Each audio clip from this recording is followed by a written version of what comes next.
ฝากที่ใครที่ติดการเป็นส่วนร่วมกันกับกรุงศรี AF แต่ไปซื้อรถอันนั้นจากครับผมก็สำหรับรายละเอียดก็คือที่พูดมาทั้งหมดแล้วนะครับแต่ว่าก็อยากที่จะเชิญชวนนะครับแฟนคลับเองทุกคนนะหรือว่าคนที่อยากจะมารู้จักพวกเรามากขึ้นนะครับงานนี้เป็นงานที่ทุกคนจะได้ใกล้ชิดกับพวกเราศิลปินในนี้นะครับเดี๋ยวรายการจบรบกวนนะคะเพราะว่าเดี๋ยวมีรายการต่อในวันนี้นะครับธันวาคมนี้ก็ไปเจอกันที่สนามบินกันอีกแล้วกันนะครับขอบคุณเลย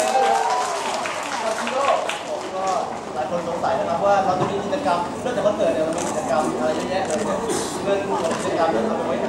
นะครับผมเราเงินนี้ไปทำบุญร่วมกันครับผมก็เข้าไปเป็นทีมนะครับผมก็เลยเอาลิงก์กันร่วมกันโอเคพี่นาเดฟสี่ครับก็อย่างที่เห็นกันในวันนี้ในรายการสยามเด็กเล่นก็พวกเรามาเล่นเกมนะครับแต่วันนี้เราเล่นกันเองเล่นน้อยๆด้วยเพราะฉะนั้นเนี่ยทุกคนจะได้เล่นเกมกับเราแน่นอนแน่ๆเลยเต็มสตรีมกว่านี้แน่นอนยังไงก็ไปดูกันได้สุดท้ายพัชชาครับก็ฝากไว้กันนะคะสำหรับใครที่อยากจะเชิญที่ใหญ่ๆครั้งนี้อย่าพลาดนะคะอย่าพลาดนะคะเพราะว่ารุ่นนี้เนี่ยไล่มาตั้งแต่อายุ30 กว่าลงไป10 กว่าเลยนะคะนี่คือสเกลของ